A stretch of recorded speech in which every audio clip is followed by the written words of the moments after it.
Reminder to, we love seeing your smiling faces. So it'd be great if you could share your screens with us.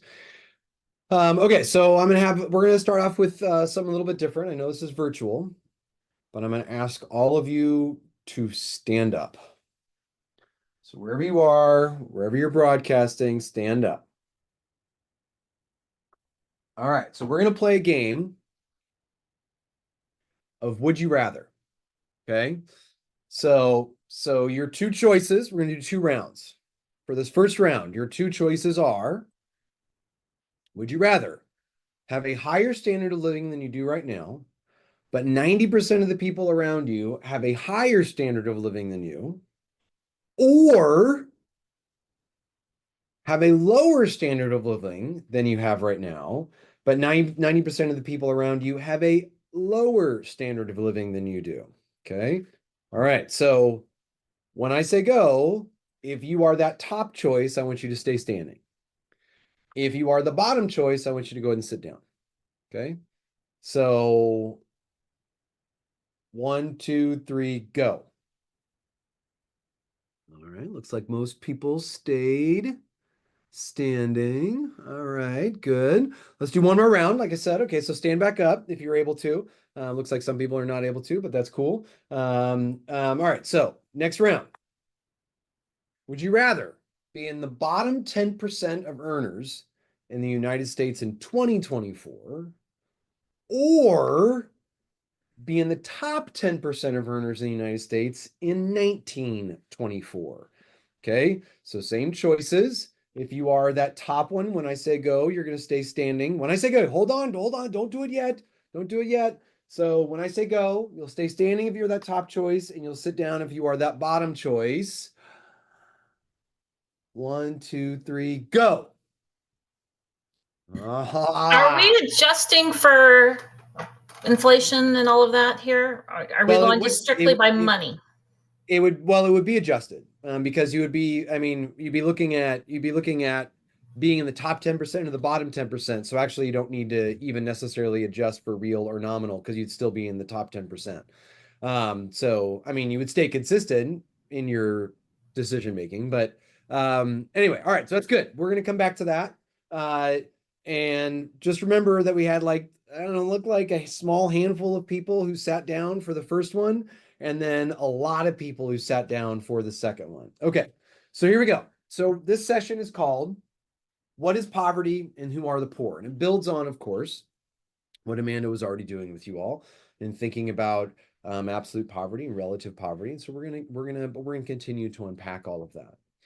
And we're trying to answer this question of how do you solve the problem of human want? And the title of this whole day is Capitalism Good for the Poor? Well, if we want to think about categorizing human want, or sorry, quantifying human want and defining who is poor, we need to think about, if we want to be able to answer that question, we got to quantify both those things. Okay. Now, part of the problem, like I said, with capitalism and using that word capitalism is how many terrible takes there are out there. So because I teach that class on markets, ethics, and capitalism, I am, whenever I find a good example of some inaccurate thinking about capitalism, or some maybe just terrible takes about capitalism, I harvest those and I show them to my students. And so I've got a couple of them for you today. So here's this first one. I'm sorry, but it makes no sense for us not to hibernate in the winter. Other mammals do. We'd be so much more efficient and happy, but capitalism. Yes, of course, it is capitalism's fault that human beings do not hibernate. Um, I mean, I think biologically that's not accurate because human beings don't hibernate. And I mean, of course, you also could. I mean, like, if you want to take 3 months off of work, sure. And you might say, yeah, but not many people are able to do that. Okay, well, then you still can. I mean, it's still possible to achieve that level of earnings. It's possible to prioritize that kind of rest, and some people do. But it's not capitalism's fault. It's just the way things are. Here's another one for you. Oh, and I love that this post has almost 70,000 likes. It makes me sad slash a little nervous about the world we live in when that happens. Um, Here's another one for you. What's incredible about capitalism is that many of its ardent defenders literally don't know what it is. They think it's just trade or freedom. Capitalism is when some people own everything necessary to produce modern society, and we have to sell our labor to them to live. Um, I don't know. Especially as someone who has a background in teaching English, this one irks me, not even as someone who studies markets and thinks about economics, but as just as a linguist. Like I'm going to redefine this term that in every textbook is defined this way so that it fits my ideological leanings. And also, it's not even as so that frustrates me, but also just even as a definition of capitalism, it's not a very good definition. I mean, capital is owned by vast swaths of people. And I know you hear a lot of times that you hear the statistic that I don't know, what is it, like 0.1% of the population owns like 60% of the wealth. Okay, well, that's misleading. One, that's a misleading statistic. Two, even if they do, they don't own everything. And I mean, I could show you usually in my class. I don't know why I didn't do it here. I should have. Often in my class, I will show self-employment numbers, I mean, in the United States and the way those have changed over the last 50 years and how we have more people who are self-employed in the United States now than almost, not at any time in history, but almost at any time in our history, but that their earnings are higher. Their earnings have outpaced the CPI, and you don't have to sell your labor to anybody if you don't want to. And not only that, but going back to this idea of you being a huge piece of human capital and me being a piece of human capital. Another question that I always ask my students is who owns you? Because you own you. Nobody else owns you. You own you. And you get to decide how you're going to allocate yourself. And I mean, I, I don't have to sell my labor to FTE to live.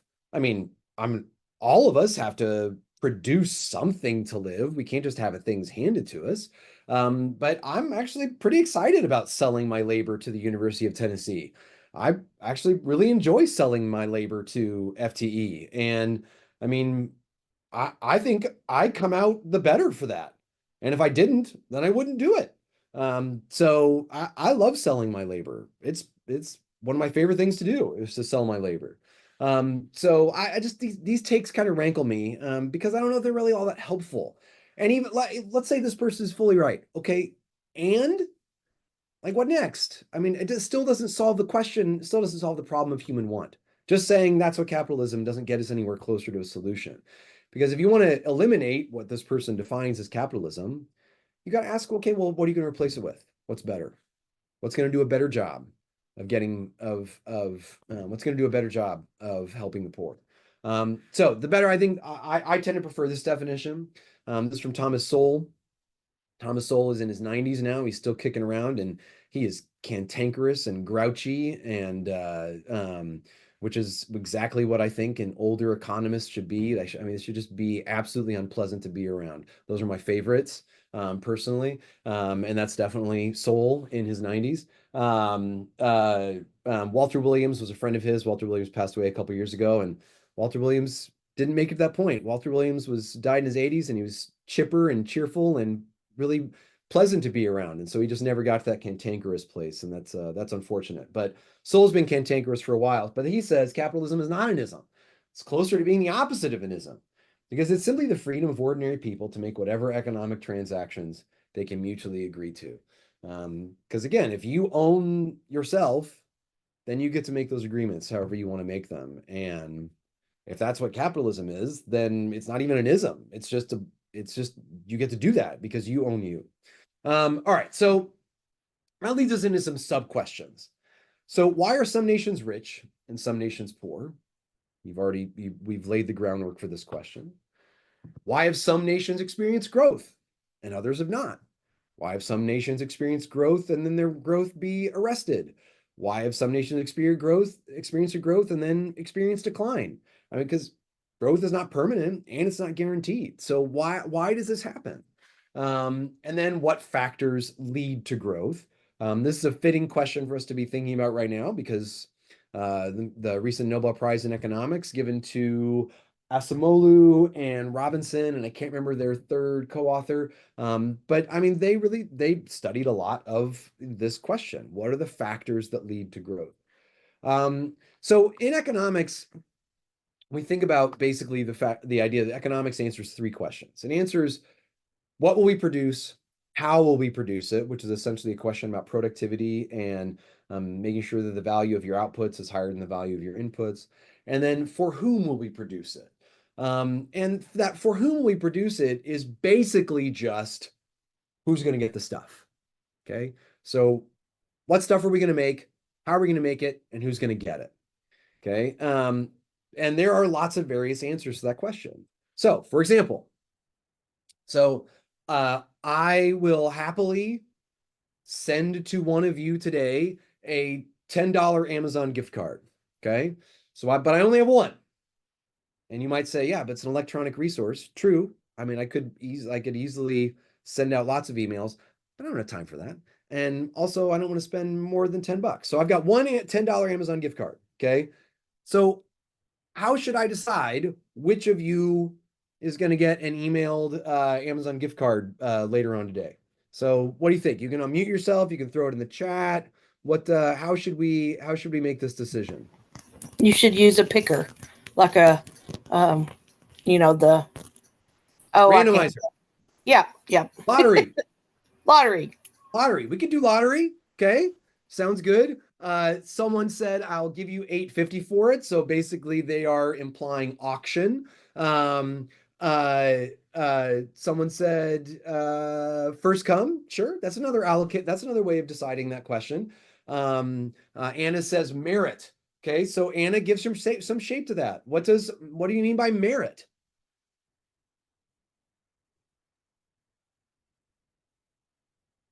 Still waiting on a response to that.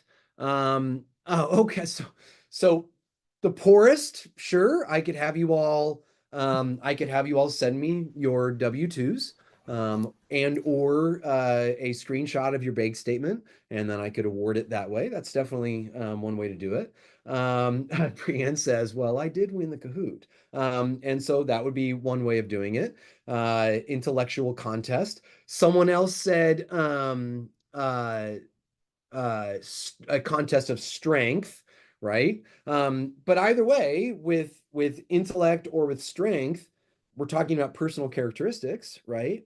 I mean, if you're really smart, that's great for you if we do that one. If you're really strong, it's great for you if we do that one, but maybe not great for the rest of us. Do another pop quiz. Uh, Fight Club. Wait, we're not supposed to talk about it. True. So let's not do that one. By our occupations. Okay. Well, but most of you are all the same occupation. So maybe I guess I could pick the outlier. That's possible. Ray says need.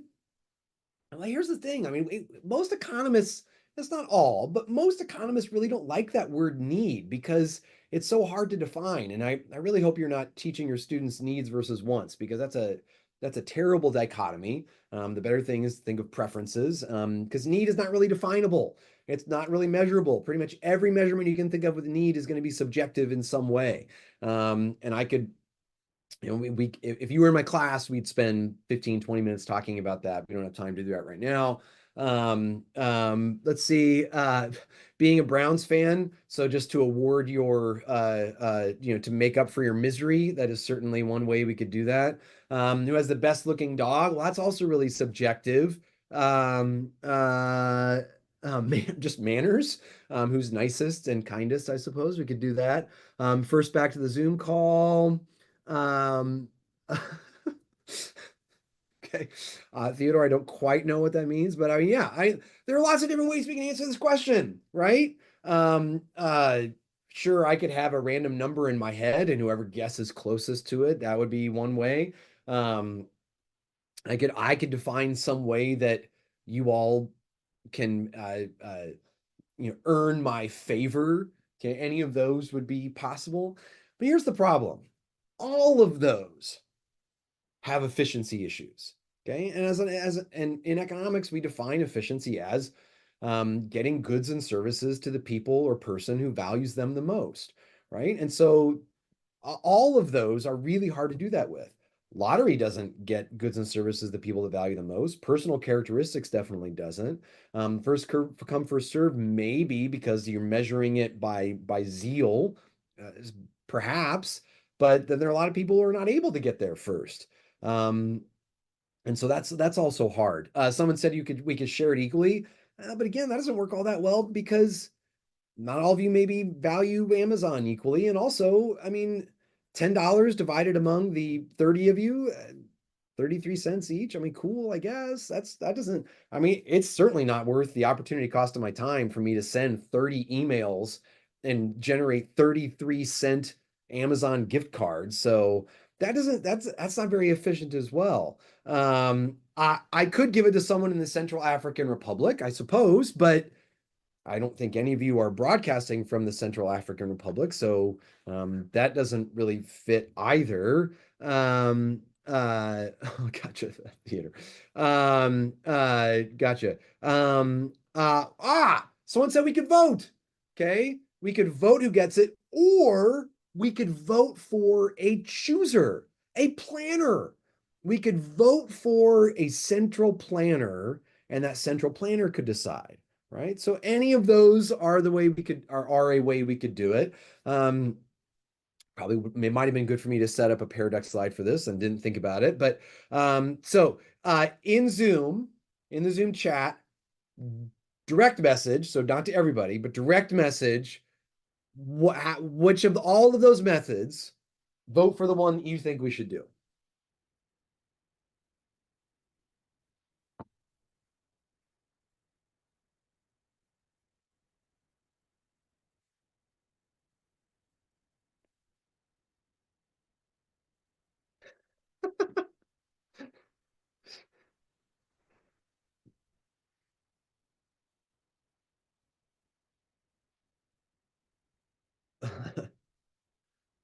All right, I'm getting a lot of lottery and also bribery. The bribery one appeals to my sense of self-interest, so I like that. But someone said the bald and bearded. That's a again that's a personal characteristic one, right?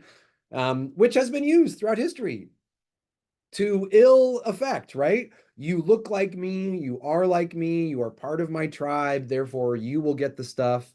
And again, all that is wildly inefficient.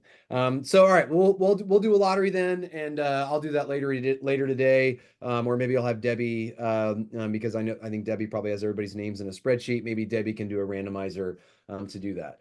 Now, but here's the thing. So you'll often hear people say, ask this question: should we ration?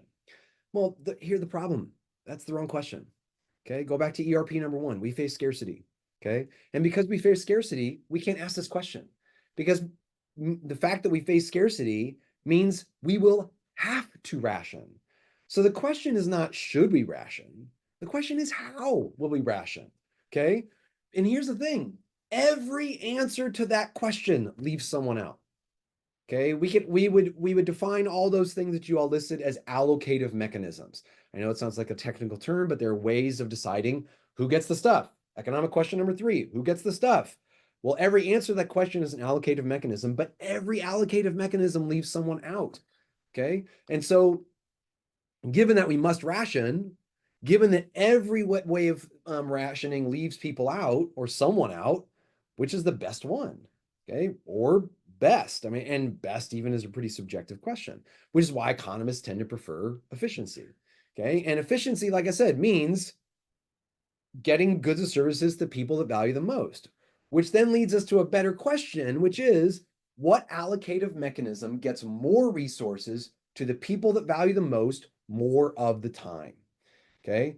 And then maybe as a part of that, which allocative mechanism incentivizes people to get those who are outside the umbrella under the umbrella, or to make the umbrella bigger so that people who aren't getting stuff get stuff? Because I mean, to that first question, how do you solve the problem of human want? A simplified answer to that question is, well, make more stuff. Okay. Well, so how do we make more stuff? How do we incentivize making more stuff? And also, as a theme that you're going to hear a lot the rest of the day, or how do we incentivize productivity so that we can get more from less? So, like I said, you said a lot of these contest force. Yeah, I think you said pretty much all those. And every single one of those will leave someone out. Okay. The most efficient one, the one that we find is not perfect, but gets more stuff to more people more of the time, is prices. In other words, markets. Okay, using markets. And so here's the thing, like there are a lot of people who don't like that because yeah, but you left out when you answer the question with prices, the people you leave out are often the people who have the least and can't afford the prices. Okay, I'm sympathetic to that argument, but again, here's the thing: somebody's going to be left out with every single one of those. Okay, and the other thing is, just getting rid of prices doesn't eliminate the problem of scarcity. In fact, it probably makes it worse. And all you've done is just change the allocative mechanism. Okay, you've made it something else because you have to have an allocative mechanism because you have to ration because we face scarcity. And so if you don't use prices, you're still going to leave someone out. It's just a matter of who that's going to be. And all you've done is change the allocative mechanism. And that's still going to be efficient. Okay. And you might end up actually making things worse off.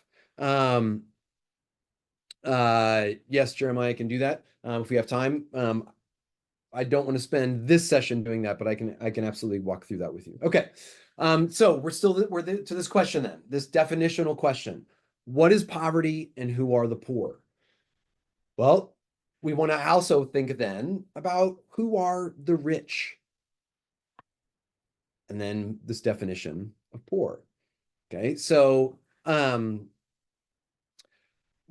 came across this I don't know several months ago on social media, and I think this is a worthwhile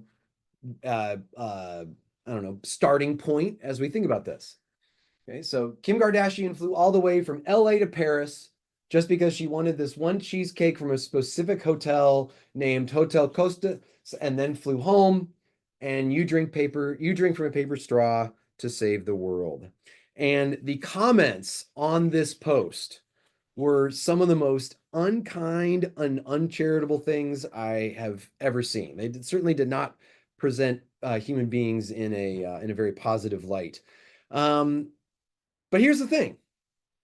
I mean, I think we would all identify that Kim Kardashian is rich.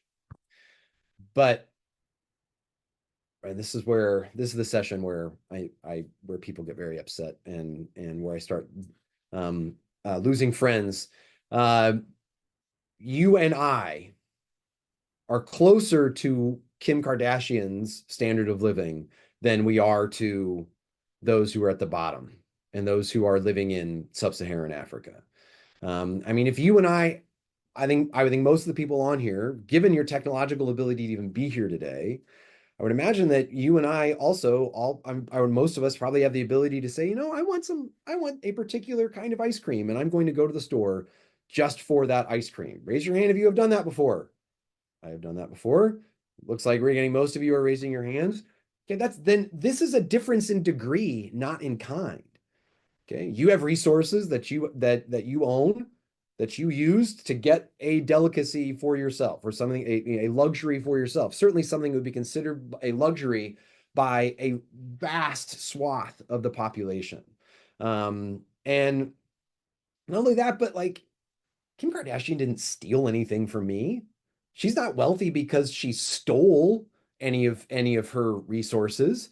I mean, you may not like her, and she might be an unpleasant person, and she might be vapid and vacuous, and the show might be a train wreck, but it's not theft. I mean, no one, and I'm not compelled to watch Keeping Up with the Kardashians or any of their other shows or any of that drama.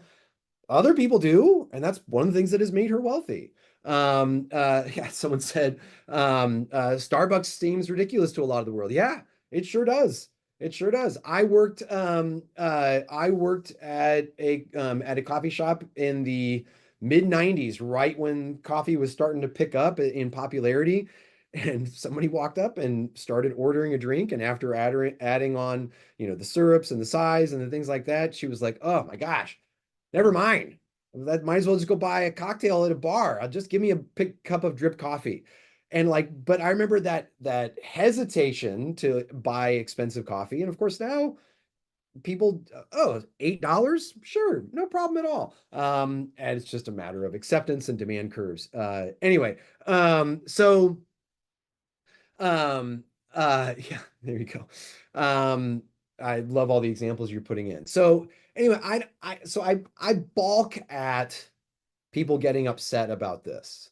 Because I mean, again, in absolute terms, we are closer to Kim Kardashian than we are to the rest of the world. So let's think about the economic terminology. Absolute poverty is some absolute threshold, and it's measured in absolute terms. And the incomes of those who are we consider poor fall below that threshold. But then we also and current standard is I just checked while Amanda was doing activity with you all is 215 a day. That was last updated by the World Bank in 2022, and they based it on 2017 purchasing power parity numbers. And then there's relative, which we find by comparing standards of living. Um, oh, and I forgot to change this slide.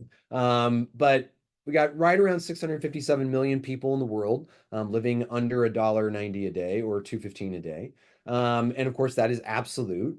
Relative depends on where you are. So right around 35.28 in the US, 230 in India, 43, actually, no, 230 in China, 43 cents a day in some parts of India. Remember Amanda saying that that's where the new poor are. And you want to make sure to address what we mean when we talk about these things. So income is just your actual earnings pre-tax from your labor. Wealth is just whatever you value.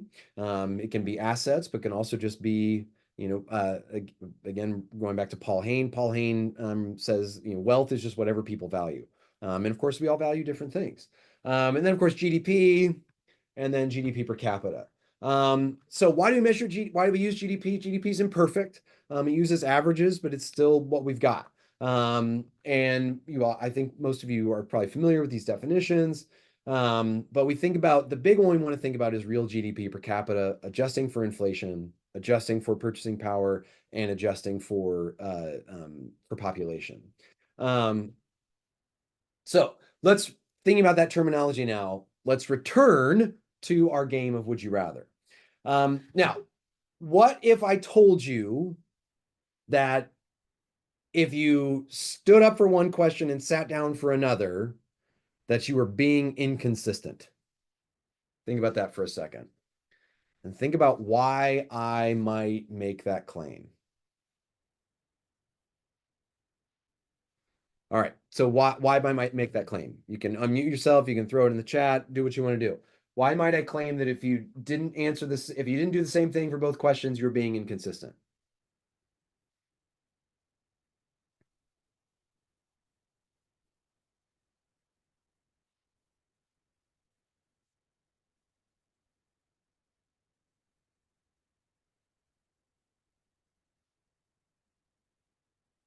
Well, the first question was actually hard to determine which one I really wanted. So, Okay. The second question was easy. easier, not easy.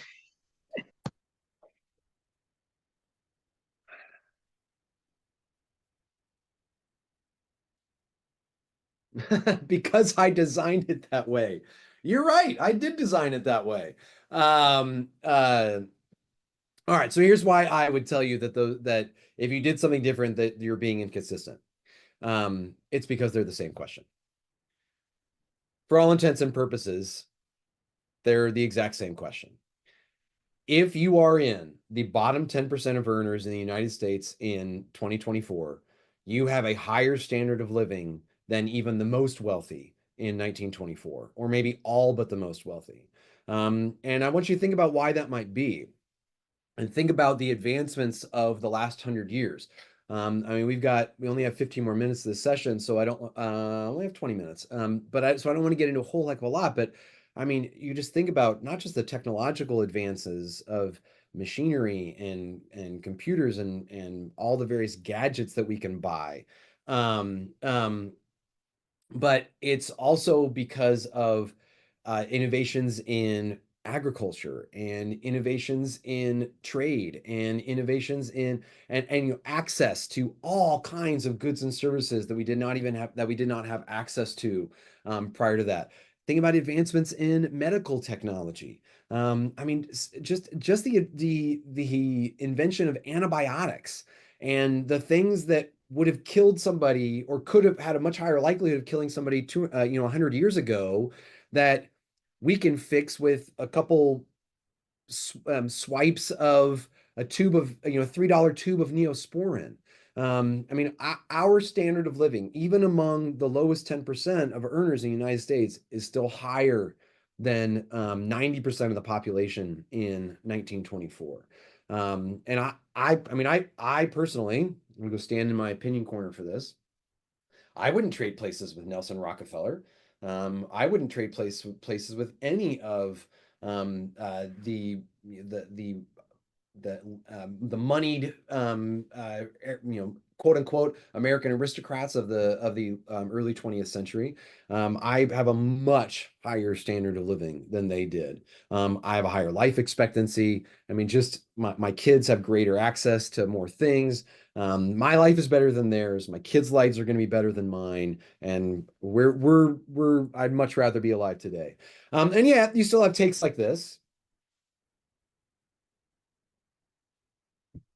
So family loading groceries worth $20 in a $1,000 car before going to their $15,000 house in 1956.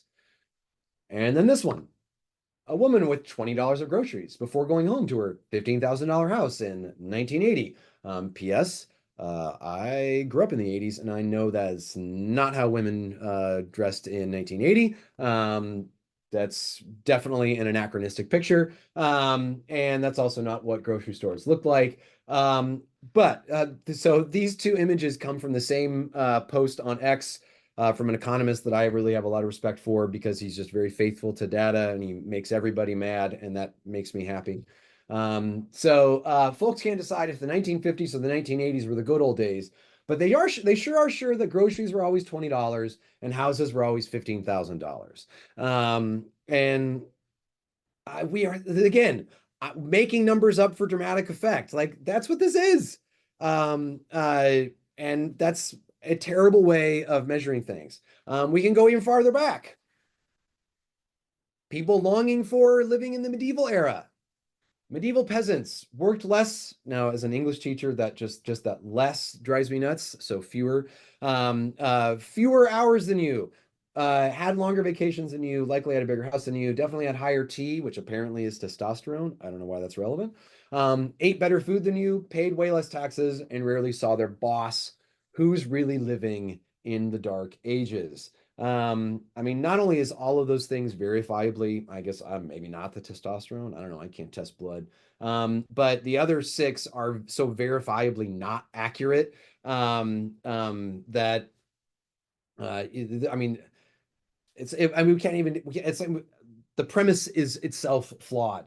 Not only that, but one of the reasons, and if they did work fewer hours, one of the reasons was because they were an agrarian society, right? I mean, it was months of really, really hard and arduous farming, followed by a harvest, followed by months of just waiting around for the next harvest to come along. And here's the thing: if you didn't get enough food from your harvest, you were gonna die. Like, and their food variety was terrible. I mean, all of these things. And yet this makes it around and gets lots of likes, and it drives me nuts because it's definitely not accurate. And I don't think any of us would trade places with any of these people. Maybe some of you would have traded preference-wise, traded places with someone in 1924. I don't think you would trade places with a medieval peasant. Here's another one. Can you imagine being a human during the Paleolithic age, just eating salmon and berries and storytelling around campfires and stargazing? No jobs, no traffic, no ads, no poverty, no capitalism caused traumas, just pure vibes. Um, I have a 21-year-old and twin 17-year-olds, and their generation, I'm sure you've heard your students do it, just love throwing out this word trauma very cavalierly. And I'm seeing some of you laughing and shaking your head. And I have debates with my daughter about just what qualifies as trauma. But I don't even know what a capitalism caused trauma would be. But also, I mean, just again, like no jobs. Yeah, because your job was staying alive. Like that's what it was in the Paleolithic era. How do you think you got the salmon and the berries and all those things? Yeah, the Browns fan definitely knows trauma.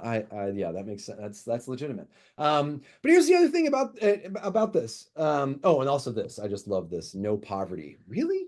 Really? I mean, that's got to be one of the most historically ignorant statements I've ever read. But also, here's the other thing. Any of you, any of us could go live like this. This guy could go live like this right now. Just go. Okay. Especially living in Knoxville. The Smoky Mountains are right there. Go. You're welcome. Have at it. But why doesn't he? Well, because he enjoys his iPhone or Android or whatever it is that he's posting from. And he wouldn't want the lower standard of living involved of living in the Paleolithic era. Anyway, so we can think about the connection between thinking about population, because there's also a narrative going around right now that overpopulation is an issue and we've got to reduce our population. And we're finding more and more that's not the case. Actually, seeing a lot of people start worrying about underpopulation and the fact that the growth rate of our population is declining. We're still adding people, but the rate that we're doing it is falling, and there are people pretty concerned about that. And so let's think about just population growth, and you can see the way that tracks. And if more population were an issue, then we would expect that at 1750, when population shoots up, that we would also see a decline in GDP, a decline in living standards. And yet, the two graphs look almost exactly the same. World GDP for most of human history was flat. There just wasn't much improvement. And then right around 1750, we start seeing exponential growth, and that exponential growth gets even more exponential as you go on. And world GDP just continues to climb. Going back to what Amanda asked you all about earlier, we just continue to see standards of living rising. And we see that just in the United States. We can localize it here. This is from the Federal Reserve Economic Database, just from what, 2 or a month ago, rather. Yeah, I hear you, Justin. So this is real GDP per capita, adjusted for inflation. Okay, our students' standards of living, are the average person. The average American has a standard of living of 68,000, the equivalent of 68,000 2017 dollars, compared to right around 15,000 post World War II. Now you might say, yeah, but that's mean, not median. Okay, let's look at median. Still pretty darn good, and for the most part, rising. I mean, there are some dips, but for the most part, this has also risen and also adjusted for inflation. Okay. And now you might say, but households have changed because there are a lot of people who aren't getting married anymore and they're not having kids. So we can't just use households because that skews the numbers. Oh, okay. I mean, I think it maybe skewing them the wrong direction, because if households are smaller, and this is still household income, then that's a lot closer to personal income. But sure, let's just look at personal income. Oh, that's also rising in real terms. So I mean, things just continue to get better. And this that is an idea that is antithetical to the political rhetoric in the United States right now, just pretty universally. But standards of living continue to rise. The things that people have access to continue to grow and get better and better. And the range The range between the bottom and the top might be growing, but the trajectories of all, pretty much all of us, are rising. Now, again, this is not perfect, and every way of answering the question leaves somebody out. But when we think about the poor and we think about standards of living, we have to recognize that things continue to on an upward trajectory. The number of extreme poor has declined by 1.28 billion since 1981. You can see the way where that's happening. You can see how that's gotten worse in sub-Saharan Africa, like you already talked about. But you can also see how over the past 40 years, 35 years, South Asia and East Asia and the Pacific have seen incredible declines in poverty, and the World Bank projects that by the end of 2030, they will have almost completely eliminated extreme poverty. And the other cool thing about economic growth is that it increases the size of the pie. And so it means even if you're sharing a small piece of the pie, if the piece of the pie that you're sharing is bigger, then things are better. Even if other people in absolute terms might have more income than you, or more assets, or more wealth, you're still better off than you otherwise would have been. So this is why economists, myself included, really focus on and care about economic growth, because it raises standards of living even in continued face of scarcity. Again, this idea of more from less. And again, this doesn't eliminate scarcity, but it can attenuate it. And it doesn't mean that everybody has as much as they would like. Certainly not. But by drawing people along, you see a lot of that. Now, that's not always even, and it doesn't always happen at the same pace. And a lot of times the dissatisfaction that we have is because we look at a snapshot instead of looking longitudinally. And again, certainly this is not everything's great, but because growth doesn't happen evenly, and it doesn't happen at the same pace for all people. But it's still, this economic growth does increase standards of living, and it gets rid of a lot of things that we would want it to get rid of. So again, it's like I said, not even. It's also not automatic and not irreversible. So thinking about GDP per capita, again, going back to the would you rather. Sorry, my brain stopped working there for a second. You can see the way that, in the USA in 1900, your average was 4,000, and now it's almost 10 times that. Actually, by now it is 10 times that. In 2008, it was almost 10 times that. And how does that affect poverty reduction? Well, high growth rates, not necessarily, this is not a causal relationship, but it's correlational. But high GDP growth rates are correlated with high reduction rates, high rates of reducing poverty. Skip that one. Again, and then I mentioned the uptake of technology. The gentleman who produced this graph has not updated it. I go every year I teach something for FTE, I go to his website to see if he's updated it, and he hasn't. So this is 2001. But you can see the way that even those below the poverty level continue to be able to adopt these technological advancements that have made life better. Things like refrigeration and a dishwasher and a car and a telephone, and the luxuries of one era, one generation even, have become the everyday possessions of the next. In fact, doesn't even take generations for it to happen. I mean, if you've been to one of these with me, that I always make reference to the iPhone. I mean, the predecessor to this is the iPod, which they don't even make anymore. And the ubiquity of the iPhone and the ubiquity of smartphones is something that has happened in less than a decade. That's, again, economic growth. Economic growth helps all of those things to be able to occur. And the secret of that is productivity. And what does productivity mean? Well, it's the output produced from a given set of resources in a given period of time. And again, this idea of more from less. Increasing productivity means a greater output is produced than we were getting before. And we won't have time to get into that. Just a good example of that, though, the aluminum can. So in, I want to say 1970, Anybody want to take a guess at how many grams of aluminum were in an aluminum can?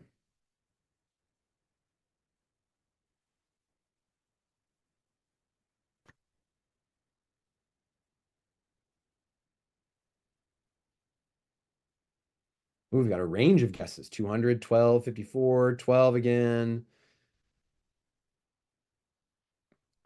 Okay, so I'll tell you that it was not as high as 200, but in 1970 it was right around 84 grams of aluminum, if I remember correctly.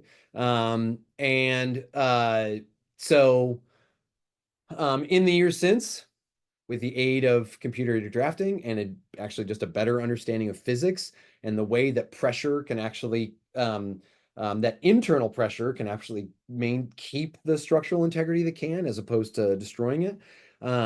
We're at like 13 grams now.